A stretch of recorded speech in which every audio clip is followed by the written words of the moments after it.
Buenos días, Luis Alberto. ¿Frente a qué estamos con esto, Huitláhuac? ¿Qué opinión te merece una primera impresión? Mira, la primera impresión son dos cuestiones. La primera de ellas es de que se le habían agotado los recursos legales, jurídicos, al exgobernador Guillermo Padres, y con base en ese contexto se hizo, desde mi punto de vista, un diseño, una estrategia por parte de su abogado para efecto de establecer qué es lo que más le convenía procesalmente hablando para el desarrollo de todo el procedimiento. Yo estimo que ese es el contexto en el que animó al exgobernador Padres a presentarse primeramente ante los medios de comunicación para hacer patente su interés de presentarse ante la justicia que lo reclamaba por virtud de las órdenes de aprehensión.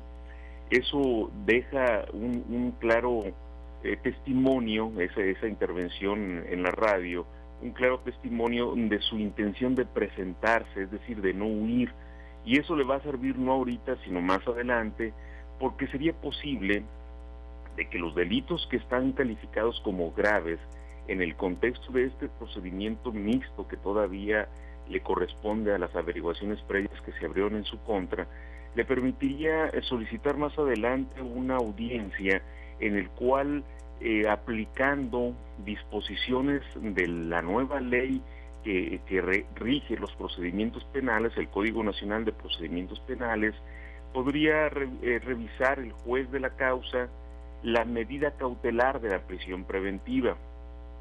El nuevo código prevé que una persona puede ir a la prisión preventiva solamente si el Ministerio Público demuestra, uno, que trata de huir, dos, que sea peligroso para la víctima o para el ofendido la libertad del imputado, y tres, que la libertad del imputado pudiese ser un factor que determinara la desaparición de algunas pruebas de la averiguación. En este caso, el hecho de que sea el imputado quien esté manifestando públicamente que pretende entregarse a la autoridad que lo reclama, pues evidentemente borra esa posibilidad de que el Ministerio Público en su momento invoque ese motivo o ese factor para que el juez negare en su momento la libertad. Entonces, yo siento que lo que se está haciendo es algo estratégico, lo están haciendo en el contexto del artículo 5º transitorio del decreto por el cual se hicieron algunas reformas a diferentes disposiciones legales del país, entre ellas el Código Nacional de Procedimientos Penales. Entonces, ¿le va a servir, tú me estás diciendo, Huitláhuac Castro, el haberse entregado, Exactamente. le va a servir a la hora que dicten sentencia? Sí, no sentencia, sino que va a solicitar una audiencia especial, que es una audiencia que está en el nuevo Código Nacional de Procedimientos Penales, en el cual se puede revisar la pertinencia o no de la medida cautelar de la prisión preventiva.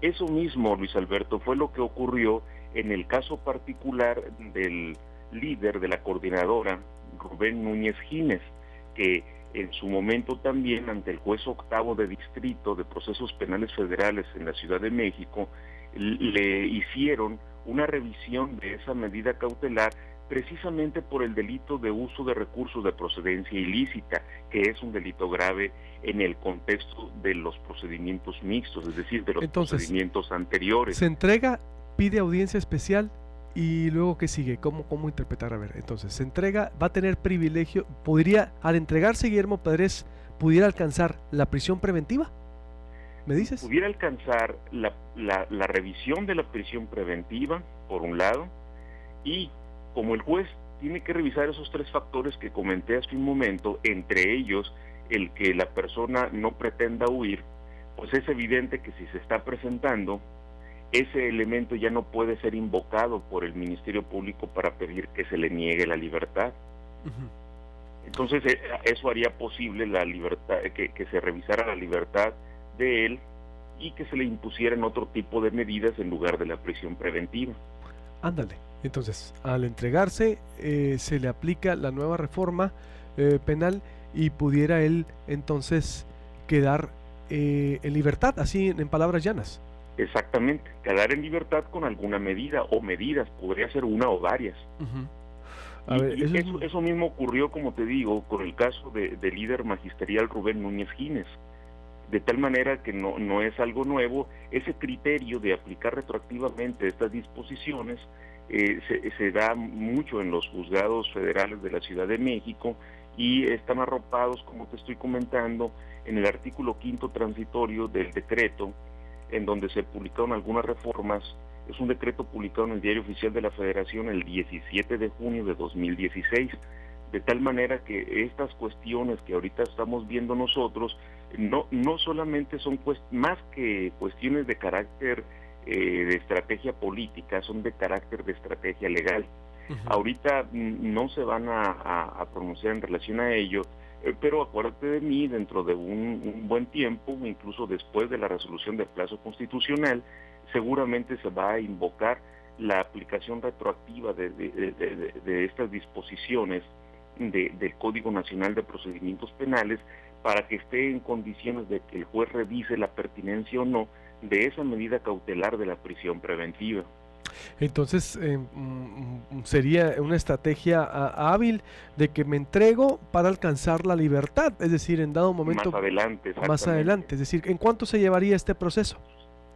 Este es un procedimiento que, cuando sea invocado por parte de sus abogados en su momento, el juez tiene 48 horas para resolver al respecto.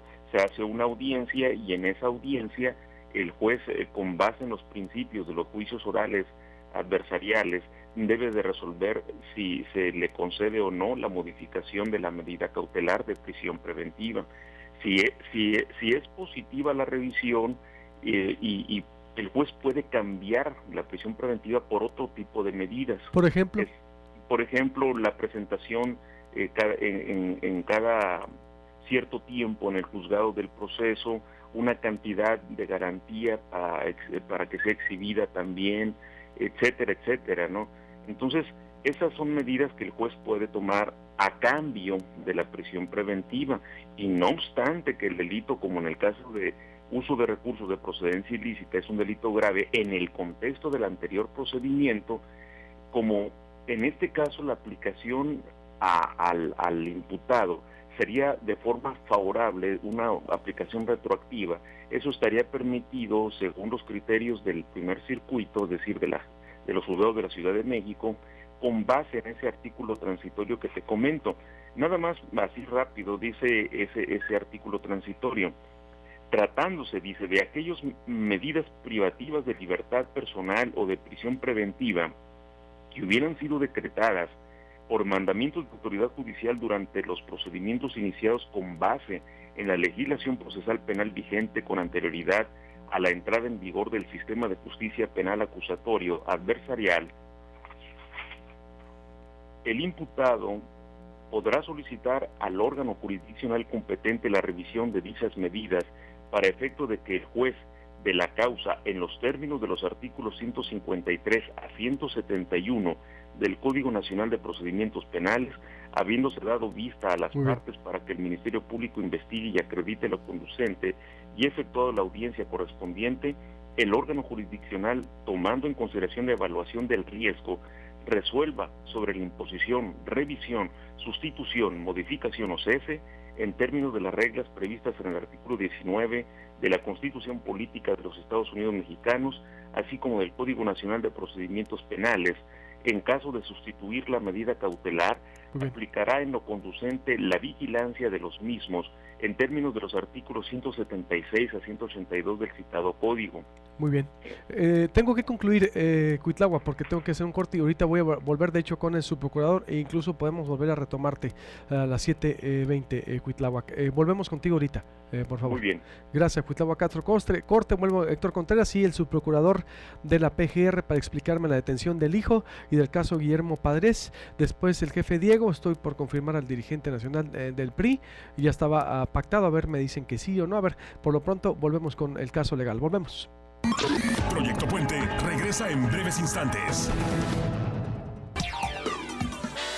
Estás escuchando